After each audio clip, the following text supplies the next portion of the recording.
Née des eaux, comme Vénus dont elle tient son nom, Venise est un cadeau miraculeux fait à l'humanité. Des millions de touristes venus du monde entier viennent chaque année découvrir les sortilèges de la Sérénissime. Dans cette ville-État, dont la splendeur économique et la puissance militaire se sont imposées au XIIIe et XIVe siècle, s'est amassée une incroyable richesse artistique, architecture, peinture et musique. Le musicien le plus immédiatement associé à Venise est sans nul doute Vivaldi, mais aussi Monteverdi, qui a passé les 30 dernières années de sa vie comme maître de chapelle de la basilique Saint-Marc. Et puis les Gabrieli, Cavalli, Lotti, Albinoni, dont les œuvres étaient jouées dans de multiples salles, palais, églises et opéras. Des opéras jadis, Venise en a collectionné presque une trentaine. Aujourd'hui subsistent deux opéras à Venise, le théâtre Malibran et le plus célèbre théâtre da Fenice, érigé dans les années 1790. Rossini, Bellini, Donizetti et Verdi ont trouvé le succès à la Fenice, un théâtre plusieurs fois victime des flammes, reconstruit à l'identique et inauguré en 2003. Pour la seconde fois de leur histoire, les ballets de Monte-Carlo ont été invités à se produire au théâtre La Fenice de Venise du 12 au 16 décembre avec Roméo et Juliette, chorégraphie de Jean-Christophe Maillot, musique de Prokofiev, interprétée par l'orchestre de La Fenice sous la direction de Nicolas Brochot. C'est vrai qu'il y a cette idée romantique de donner Roméo à Venise. On est même passé par Vérone en venant à Venise, donc on est passé pas loin de l'origine. Non, il y a quelque chose de magique, il y a quelque chose de magnifique. C'est vraiment ça c'est quand même des moments rares qu'on aime bien garder dans sa mémoire. Il y en a eu quelques-uns depuis le temps, mais celui-là il est important, surtout avec l'orchestre en plus. Ça c'est vraiment aussi quelque chose d'essentiel.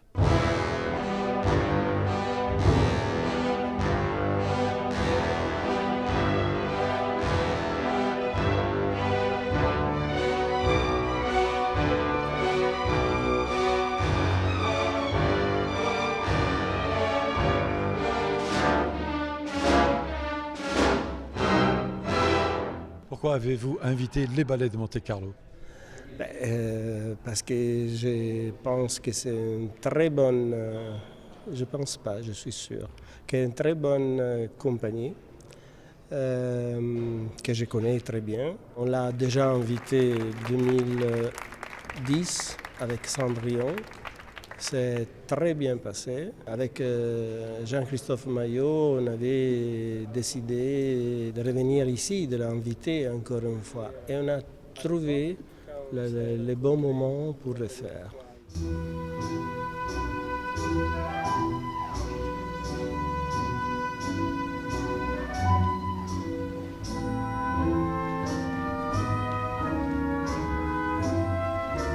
Pour ces 5 représentations au théâtre La Fenice à Venise, 2 nouveaux couples d'artistes chorégraphiques se sont partagés les rôles principaux, Victoria Anagnan, Juliette, et Simone Tribuna, Roméo, et lors de la première, devant notre caméra, Anna Blackwell et Alexis Oliveira.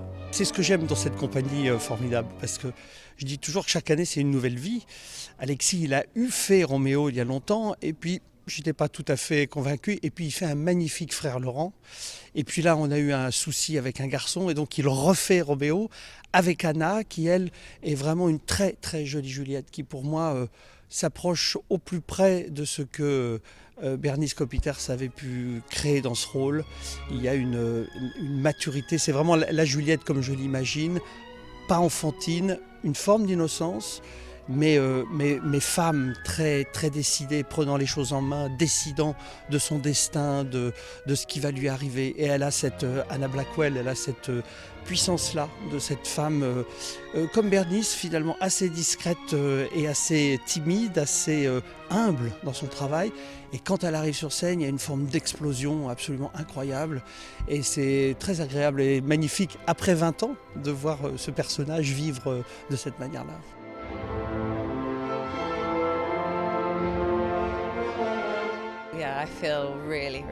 Oui, c'est incroyable de danser ici. Je me sens vraiment très honoré, avec en plus l'orchestre de la Fenice pour nous accompagner. Et puis, pendant que je danse, d'apercevoir tout ce décor magnifique de la salle, je pense que j'ai vraiment de la chance d'être ici. Là, on s'est trouvé avec Anna il y a quelques semaines pour répéter. Et c'est une partenaire magnifique. Elle est magnifique. J'ai beaucoup de chance aussi, après ce temps-là, de pouvoir danser avec elle aussi.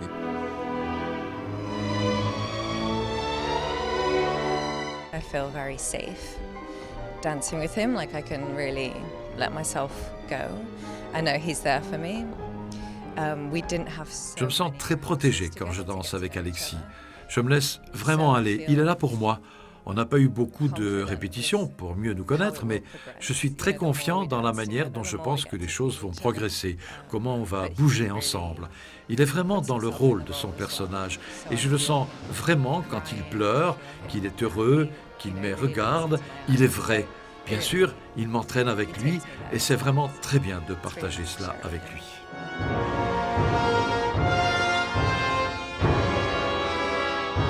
Il y a beaucoup de choses qui s'ajoutent. C'est le théâtre, c'est un nouvel partenaire, c'est l'orchestre aussi qui nous amène aussi. C'est bien qu'on nous... C'est parce que chaque instrument aussi, ça nous réveille un sentiment. Alors, c'est aussi génial de pouvoir avoir tout ça ensemble dans ce théâtre magnifique. Au Théâtre La Fenice de Venise, les 5 représentations de Roméo et Juliette de Jean-Christophe Maillot, musique de Prokofiev avec l'orchestre du Théâtre La Fenice dirigé par Nicolas Brochot, ont été des succès longuement applaudis par le public.